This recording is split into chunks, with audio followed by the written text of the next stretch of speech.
litho, c'est un procédé d'estampe. L'estampe, ça veut dire on a créé une matrice qui peut être une plaque de cuivre pour la gravure, qui est en l'occurrence une pierre dessinée pour la lithographie. Alors cette matrice, une fois réalisée, elle sert par ancrage à reporter une empreinte donnée sur une feuille de papier. Donc la lithographie est un art graphique de l'estampe. Alors on travaille avec des pierres calcaires qui ont un grain très fin et très pur. Et sur ce grain, qui est donc parfaitement poncé, mis à nu, sans impureté, on va déposer, sous forme d'encre ou de crayon, du gras.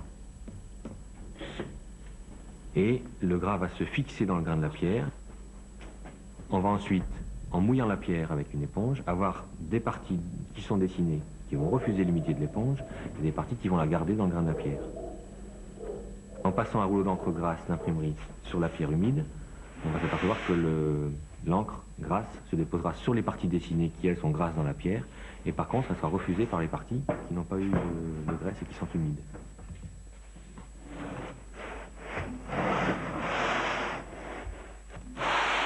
Quelqu'un qui n'aurait jamais pratiqué la lithographie, il peut se mettre comme image à l'esprit qu'il a affaire à une feuille de papier et que la boîte d'encre ou les crayons correspondent au même matériau qu'il utiliserait pour faire un dessin sur papier, avec quelques petites exigences qui sont très faciles à cerner, mais le premier abord de la technique est tout à fait simple.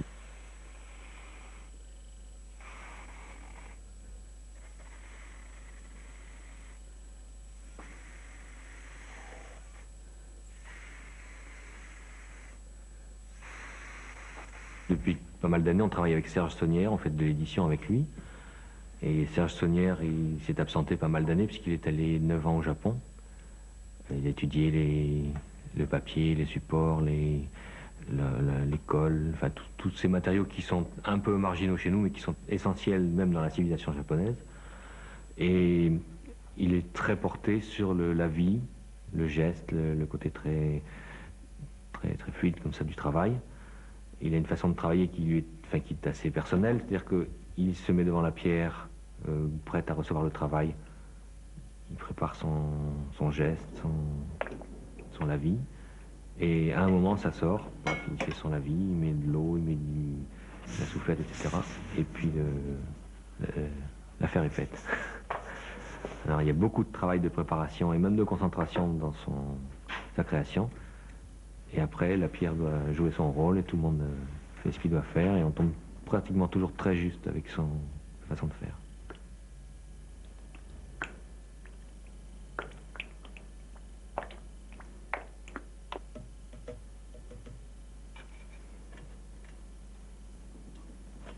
On dessine en noir, les matériaux de dessin sont en noir, on peut après, évidemment il y a quelquefois une transposition, on dit je travaille en noir, mais mon dessin va être imprimé en bleu, en rose, en transparent, à peine visible, etc. Donc il y a quelquefois un petit peu de gymnastique qui est nécessaire pour qu'on passe de la théorie abstraite, qui est donc ce noir, à la pratique qui va être tout à fait autre chose.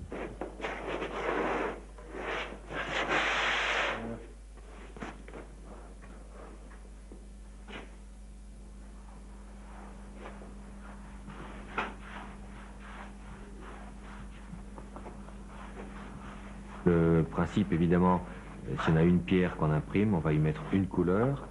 Si on veut un travail en plusieurs couleurs, on aura plusieurs pierres. On a des travaux qui sont faits en 6, 8, 10 pierres, rarement autant.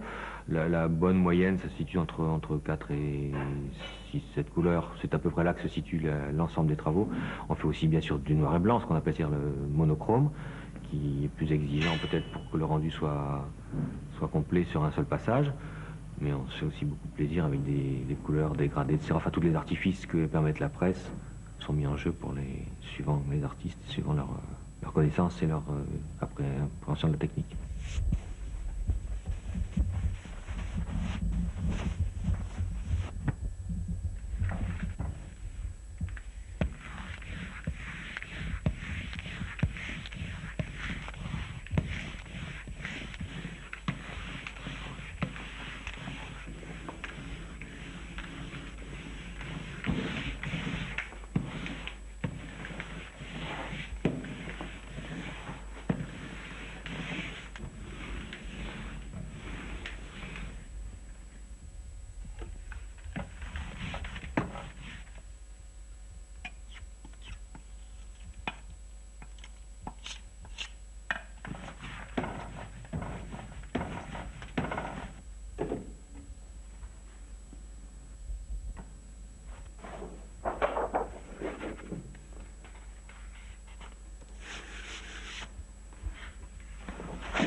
Regardez Serge là.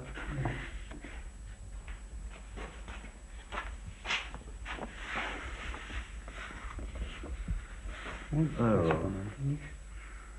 Oui, je crois que c'est bien. Très bien, elle est prête pour On le peut y tirage aller. alors. Oui. Bien. C'est très bien. D'accord.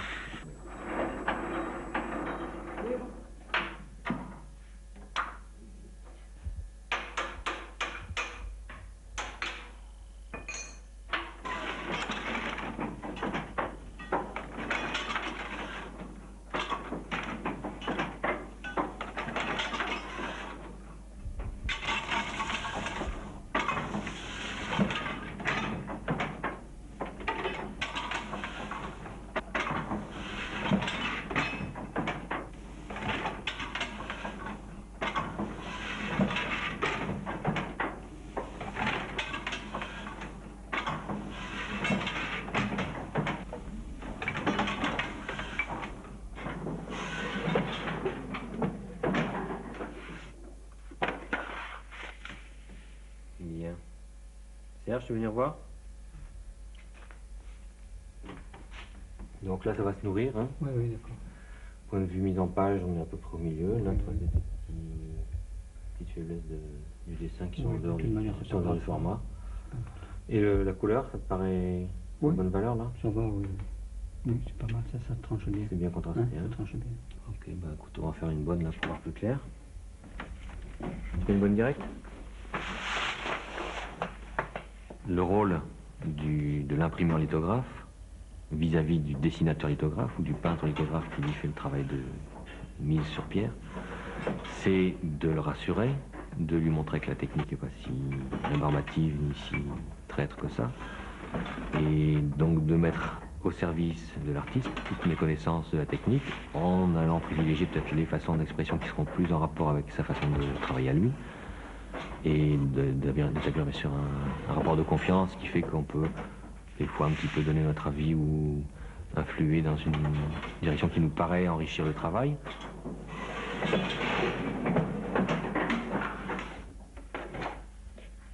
Bien. Allez, on va passer au noir. Les artistes, ils ont leur connaissance de la lithographie qui correspond à leur pratique.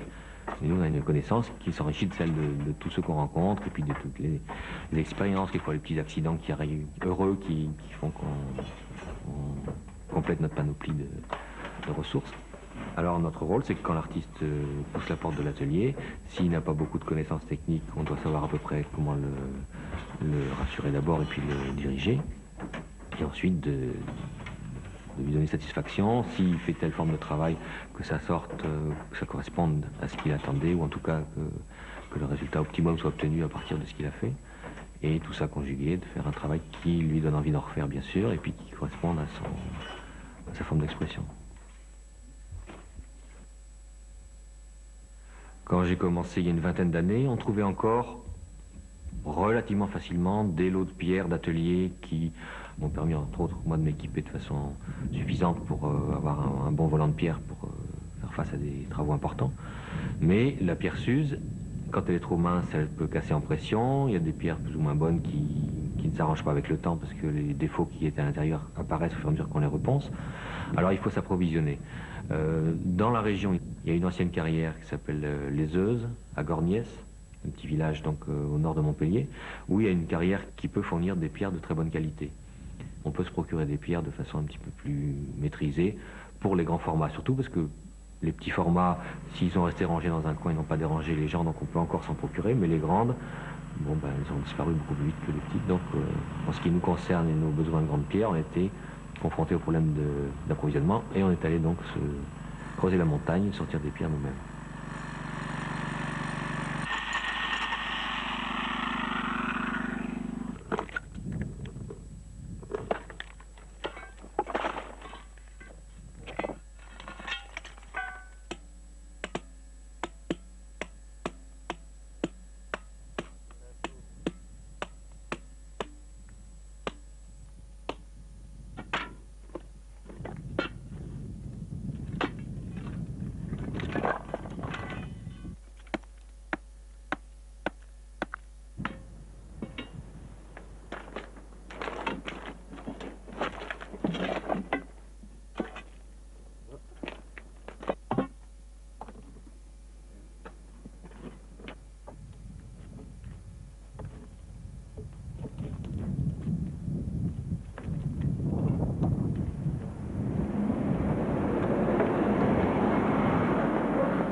l'un des plus proches clients de l'atelier géographiquement, c'est Patrick Lost, qui est catalan-français, qui habite près de la frontière espagnole, donc pas très loin d'ici, qui vient volontiers aussi faire des lithos. Il a un petit peu de travaux pour l'extérieur, mais surtout on fait volontiers des éditions avec lui, de la même façon, donc on va les diffuser à la suite.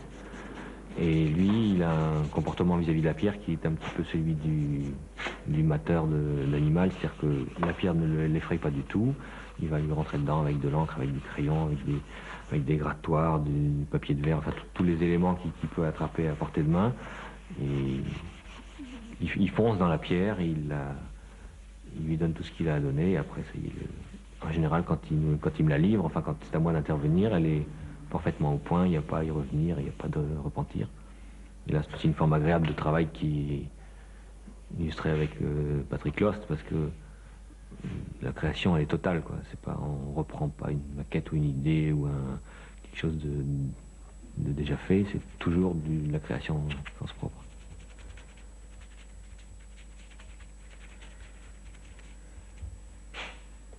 Ce qui serait bien, c'est... Tu as des grands calques? Ouais. Tu veux un calque? Un calque dessus et dessiner. Et après, je gratte, enfin, je m'abricolerai mon truc. Un calque pour prendre l'empreinte ou pour reporter une... C'est-à-dire sur le... Je poserai un calque dessus et je ferai une silhouette et ensuite je voudrais... Ensuite, éventuellement, je la découperai et je la contournerai pour faire, tu vois? Parce que je veux jouer sur les gris, les blancs et les noirs, sur cette litho.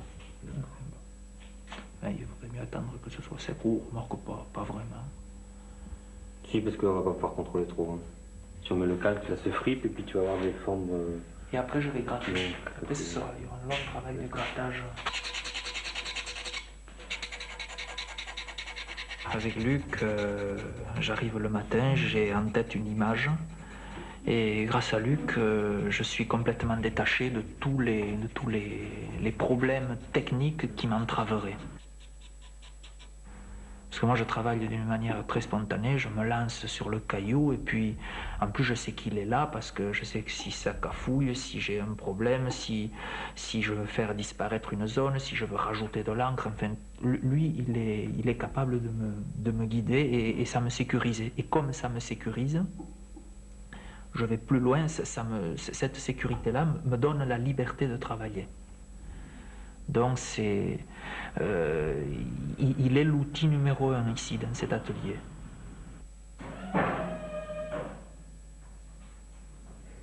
Ici, les artistes, quand ils viennent à l'atelier Bouscaillou, quel type de presse peuvent-ils trouver? Il y a la presse à bras qui est faite plutôt pour des petits tirages et qui est beaucoup plus, je dirais, confidentielle, beaucoup plus belle aussi avec ce volant, ce gouvernail.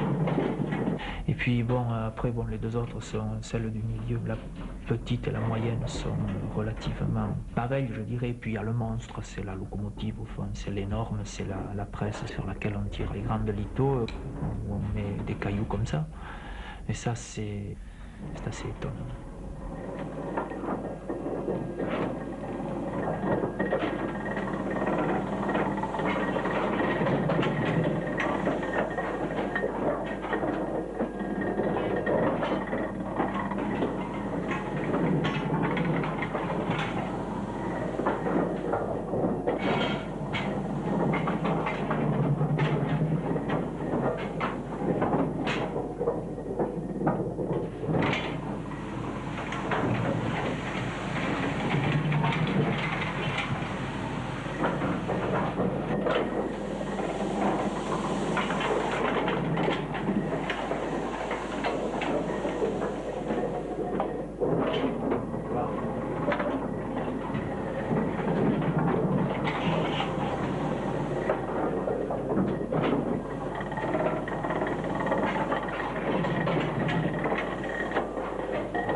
On peut imprimer en litho sur toutes sortes de papiers, mais bien sûr il y a quand même des papiers de référence. On a des papiers industriels comme le velin d'Arche ou le BFK Rive, qui sont produits de façon très suivie, donc fidèle, et qu'on peut proposer aux gens qui travaillent.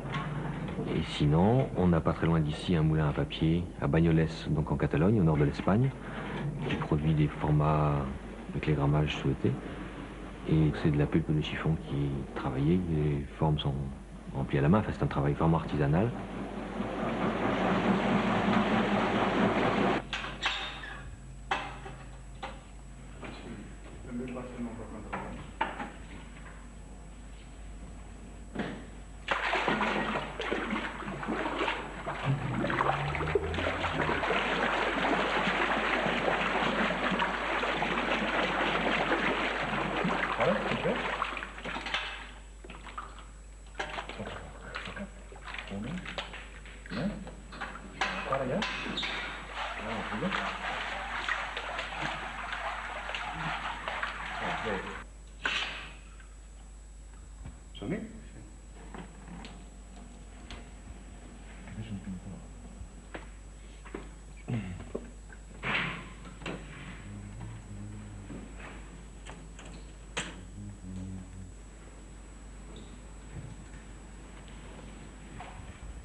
Vale, anem baixant a poc a poc.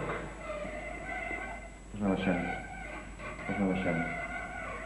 Vale, per aquí, Ja pots baixar. Sí, sí.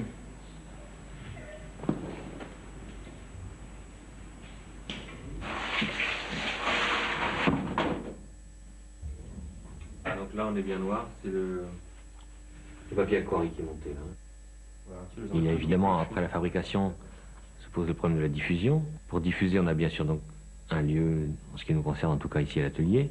Les artistes qui viennent travailler avec nous, soit nous connaissent parce qu'ils ont vu des travaux dans des salons, dans des expositions qui sont représentatifs de notre compétence, j'espère en tout cas. Et bien sûr l'argument des formats qui sont accessibles ici, on a convaincu quelques-uns. Et sinon, nous aussi on a un réseau d'artistes qu'on connaît, d'amitiés qui font qu'on essaye un petit peu de faire venir du monde. Alors soit bien sûr sous forme de commande pour des diffuseurs ou des éditeurs, soit nous en tant qu'éditeurs on propose à des artistes de venir faire des tirages qu'on diffusera nous après ou avec lesquels on fera des arrangements pour que la diffusion se fasse.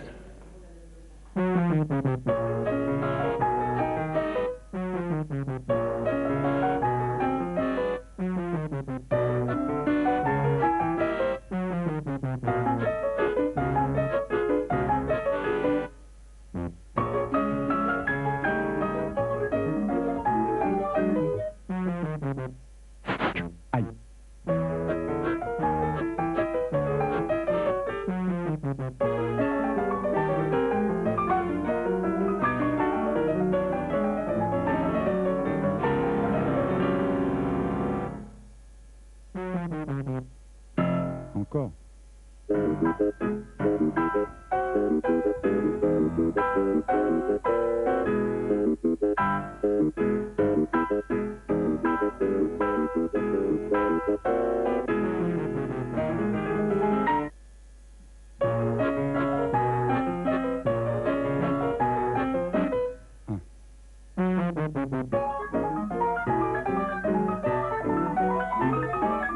Oula.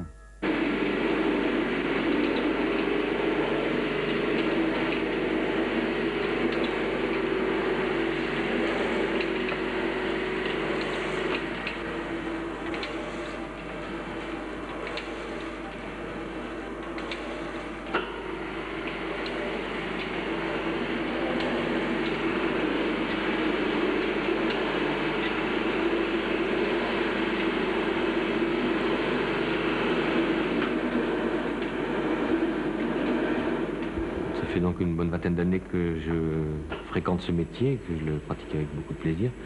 Et j'ai aussi le plaisir de constater qu'il y a plus d'ateliers de lithographie maintenant qu'il n'y en avait il y a une vingtaine d'années.